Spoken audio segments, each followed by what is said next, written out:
खुशियों की रोशनी के रंग बरसे। नमस्कार, सनसद टीवी के सभी दर्शकों का धनतेरस में शुभकामनाएं। स्वागत है आपका।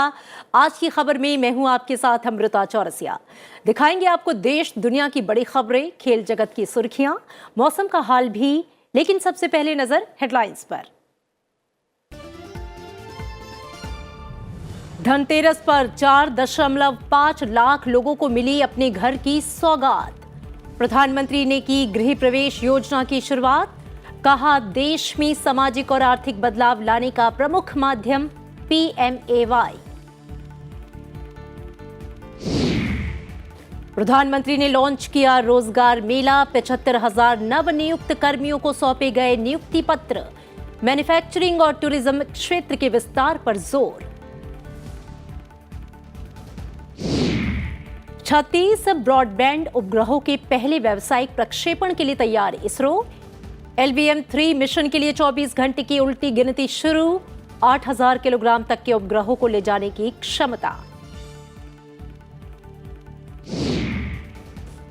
चीन में CPC महासम्मेलन का नाटकीय अंदाज में समापन। नए राष्ट्रपति का ऐलान कल। शी जिनपिंग को तीसरा कार्यकाल मिलने की उम्मीद। पूर्व राष्ट्रपति को पार्टी कांग्रेस से जबरन निकाला। समृद्धि, यश और वैभव के महापर्व धनतेरस की धूम। बाजारों में रौनक। ऑटोमोबाइल से लेकर सर्राफा की दुकानों में खरीदारों की उमड़ी भीड़।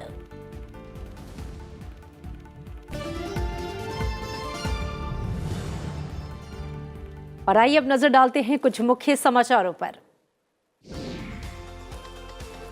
केंद्र सरकार ने एक परामर्श जारी कर केंद्रीय मंत्रालयों, राज्य सरकारों और केंद्र शासित प्रदेशों के प्रशासन को प्रसारण गतिविधियों के किसी भी प्रसार या वितरण में सीधे प्रवेश नहीं करने की सलाह दी है।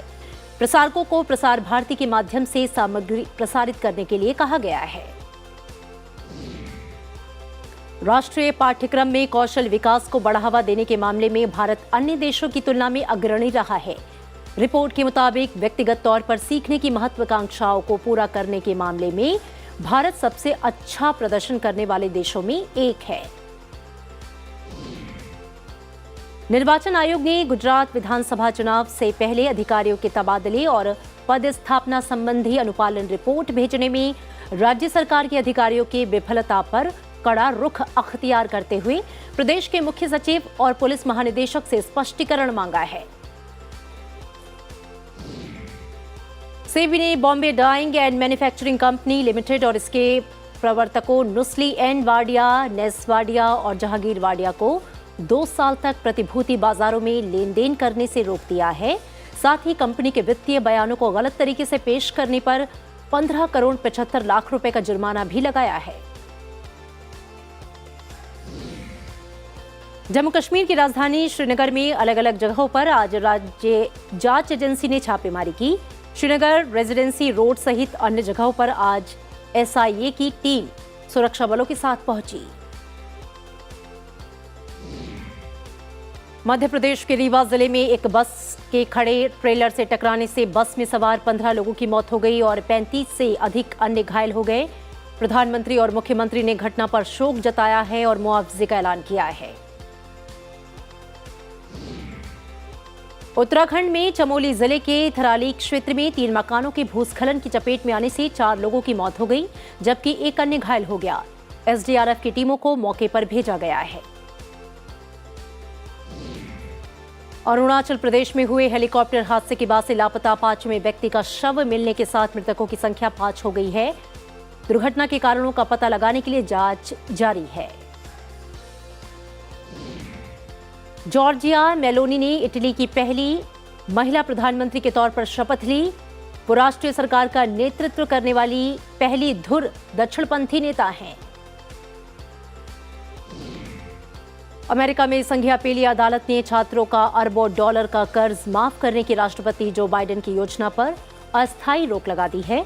अदालत ने रिपब्लिकन पार्टी के शासन वाले 6 राज्यों की याचिका पर विचार करते हुए रोक लगाई।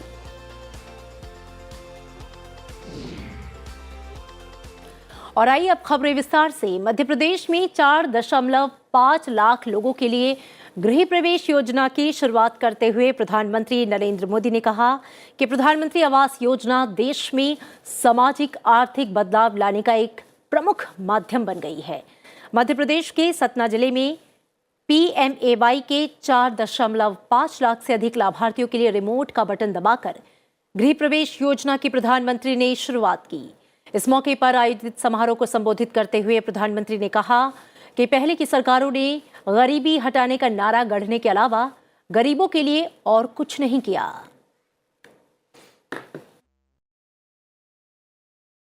22,000 करोड़ रुपए इन घरों को बनाने में खर्च हुए हैं।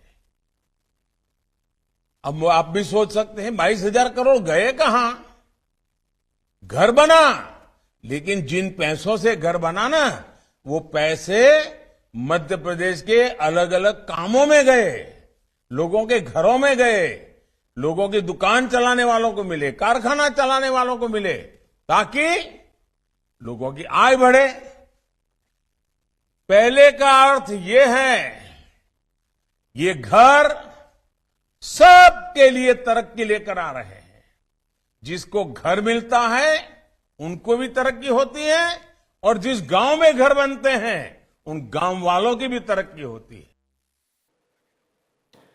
प्रधानमंत्री ने कहा कि PMY के तहत घरों में बिजली, पानी कनेक्शन और गैस कनेक्शन जैसी सभी सुविधाएं हैं।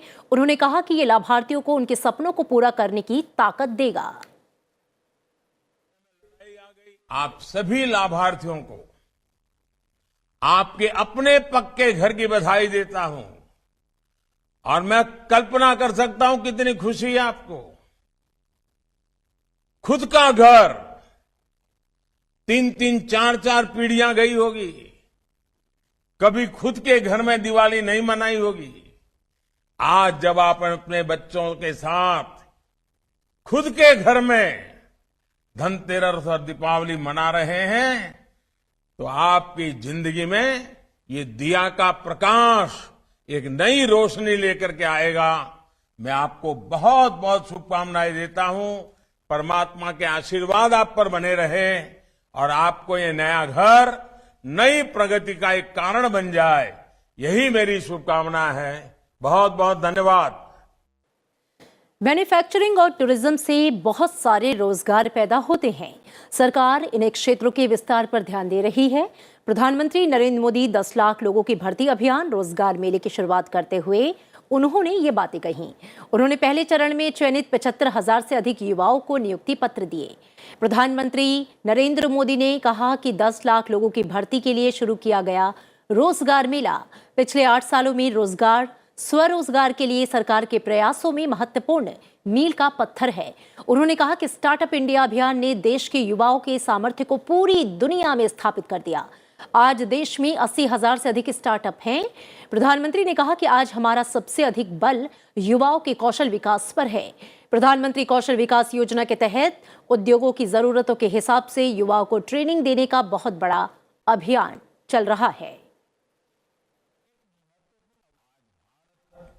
दुनिया की 5वीं बड़ी अर्थव्यवस्था है। 7-8 साल के भीतर हमने 10वें नंबर से 5वें नंबर तक की छलांग लगाई है। ये इसलिए संभव हो पा रहा है क्योंकि बीते 8 वर्षों में हमने देश की अर्थव्यवस्था की उन कमियों को दूर किया है जो रुकावटें पैदा करती थी। प्रधानमंत्री ने कहा कि देश में रोजगार के कई नए अवसर बन रहे हैं। आज गाड़ियों से लेकर मेट्रो कोच, ट्रेन के डिब्बे, डिफेंस के साजो सामान तक अनेक सेक्टर में निर्यात तेजी से बढ़ रहा है। ये तभी हो रहा है क्योंकि भारत में फैक्ट्रियां बढ़ रही हैं और साथ ही काम करने वालों की संख्या बढ़ रही है। भारत कई मायनों में आत्मनिर्भर बन रहा है। एक आयातक से भारत निर्यातक की भूमिका में आ रहा है। अनेक सेक्टर में भारत ग्लोबल हब बनने की दिशा में आगे बढ़ रहा है। आज भारत दुनिया की 5वीं बड़ी अर्थव्यवस्था है। मेक इन इंडिया, आत्मनिर्भर भारत। आज देश कई मामलों में एक बड़े आयातक इंपोर्टर से एक बहुत बड़े निर्यातक एक्सपोर्टर की भूमिका में आ रहा है। अनेक ऐसे सेक्टर हैं जिसमें भारत आज ग्लोबल हब बनने की तरफ तेजी से आगे बढ़ रहा है। राष्ट्रीय संकट प्रबंधन समिति ने बंगाल की खाड़ी में संभावित चक्रवाती तूफान से बचाव के लिए केंद्रीय मंत्रालयों, राज्य सरकारों, केंद्र शासित प्रदेशों और संबंधित एजेंसियों की तैयारियों की समीक्षा की। बैठक की अध्यक्षता कैबिनेट सचिव राजीव गौबा ने की। बैठक में राजीव गौबा ने राज्यों, केंद्र शासित प्रदेशों और संबंधित केंद्रीय एजेंसियों को बचाव और रोकथाम के लिए एहतियाती कदम उठाने को कहा। उन्होंने अधिकारियों को जनहानि से बचने, ऊर्जा और दूरसंचार जैसी बुनियादी ढांचों और संपत्तियों का न्यूनतम नुकसान सुनिश्चित करने को कहा। उन्होंने नुकसान की यथाशीघ्र भरपाई का निर्देश दिया। कैबिनेट सचिव ने समुद्र में मछली पकड़ने गए मछुआरों को जल्द वापस बुलाने और चक्रवात की चपेट में आने वाले इलाकों से लोगों की समय से निकासी सुनिश्चित करने को कहा। मौसम विभाग के मुताबिक बंगाल की खाड़ी के ऊपर बना कम दबाव का क्षेत्र सोमवार तक चक्रवाती तूफान में बदल जाएगा। ये तूफान मंगलवार तक पश्चिम बंगाल और बांग्लादेश के तट से होते हुए ओडिशा तक पहुंच जाएगा और मंगलवार आधी रात तक बांग्लादेश और पश्चिम बंगाल के तटों को पार कर जाएगा। अभियान के लिए अपने दलों को तैयार करने को कहा गया है। सेना और नौसेना के बचाव और राहत दलों को भी तैयार रखा गया है।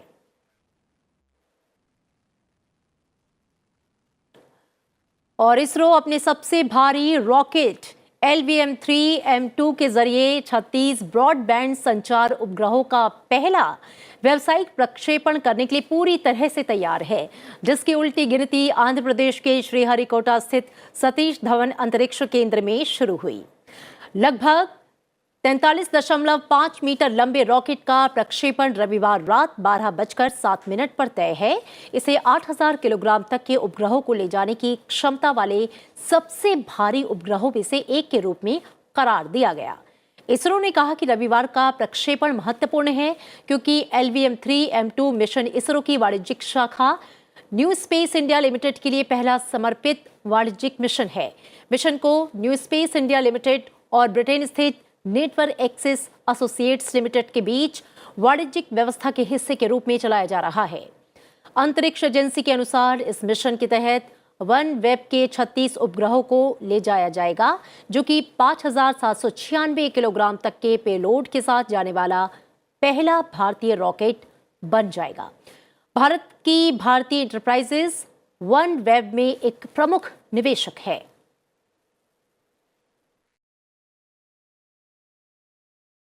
और इसी के साथ वक्त है एक छोटे से ब्रेक का, लेकिन आप कहीं जाइएगा मत। ब्रेक के बाद राज्यवार और अंतर्राष्ट्रीय सुर्खियों पर डालेंगे नजर। आप देखते रहिए संसद टीवी।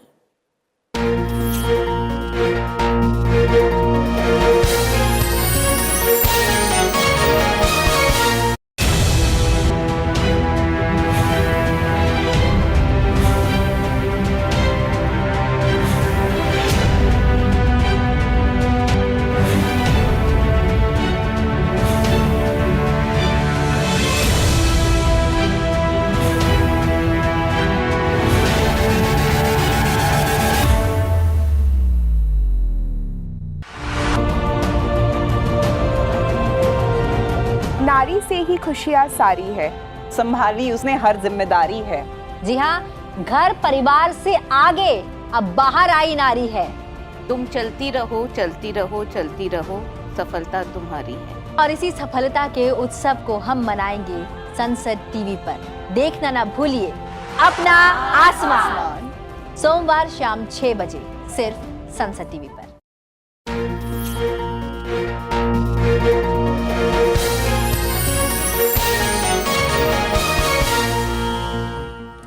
Welcome back. आप देख रहे हैं आज की खबर। बढ़ते हैं आगे और अब नजर राज्यों से जुड़ी खबरों पर।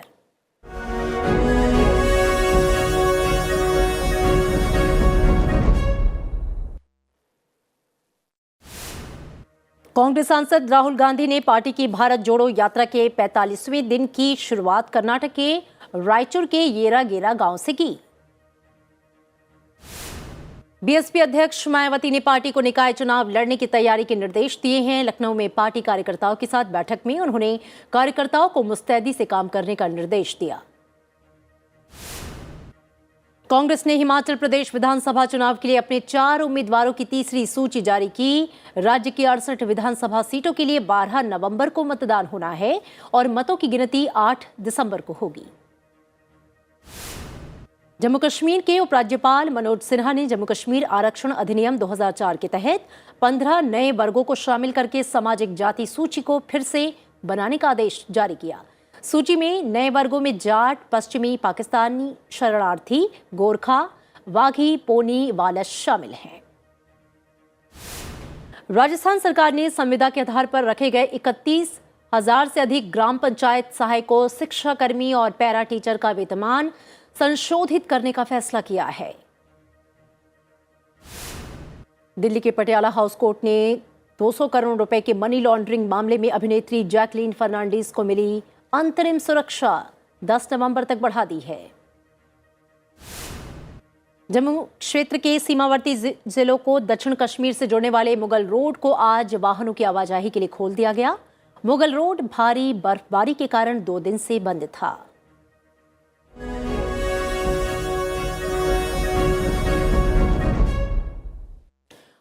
और आइए अब खबर अंतर्राष्ट्रीय जगत से।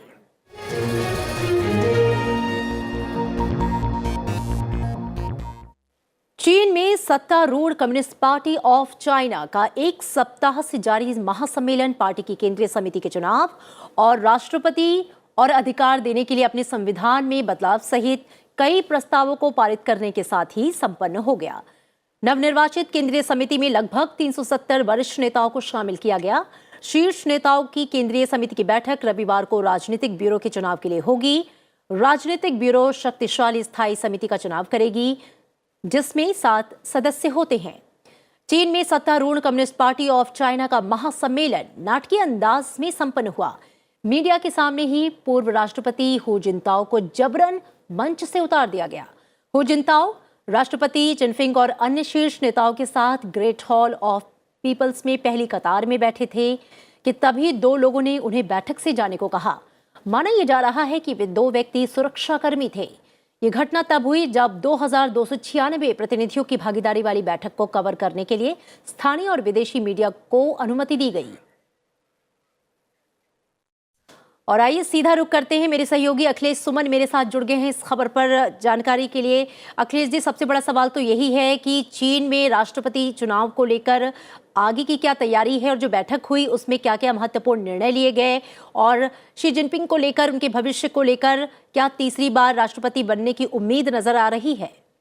निश्चित तौर पे अमृता, देखिए, सबसे महत्वपूर्ण इस जो चाइनीज़ कम्युनिस्ट पार्टी का जो कांग्रेस हुआ उसमें सबसे महत्वपूर्ण निर्णय यही लिया जाना था कि शी जिनपिंग पार्टी के राष्ट्रपति रहेंगे कि नहीं रहेंगे, चीन के राष्ट्रपति रहेंगे कि नहीं रहेंगे।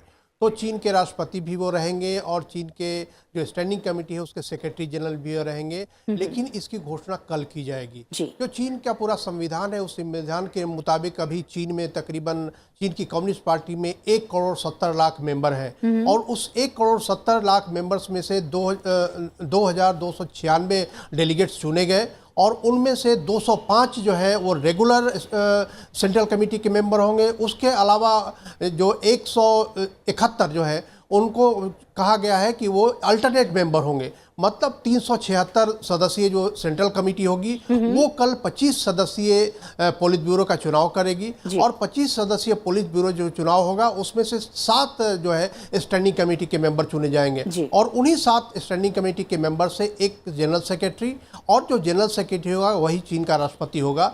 तो आज औपचारिक रूप से समापन हो गया और उसके बाद कल ये जो है सेंट्रल कमेटी बैठकर आगे के फैसले लेगी और उसमें चीन के राष्ट्रपति का चुनाव होगा। जी, बहुत शुक्रिया। आपने कहा जी, बहुत शुक्रिया इस पूरी बातचीत के लिए अखिलेश जी आपका। और बढ़ेंगे अगली खबर की ओर। पाकिस्तान FATF की ग्रे लिस्ट से बाहर हो गया।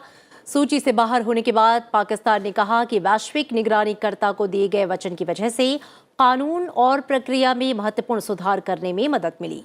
इसके साथ ही पाकिस्तान ने यह भी कहा कि घरेलू स्तर पर आतंकवाद निरोधक वित्तपोषण और धनशोधन प्रशासन को कठिन परिस्थितियों का सामना करने में और सक्षम बनाया गया। FATF आतंकवादी वित्तपोषण और धन शोधन पर नजर रखने वाली वैश्विक संस्था है। मनी लॉन्ड्रिंग और आतंकवादियों को धन मुहैया कराने संबंधी निगरानी संस्था वित्तीय कार्रवाई कार्यबल FATF ने म्यांमार को प्रतिबंधित सूची में डाल दिया। इस सूची में उन देशों को शामिल किया जाता है जहां मनी लॉन्ड्रिंग और आतंकवाद के लिए धन मुहैया कराने वालों पर कार्रवाई के लिए कमजोर नियामक ढांचा है।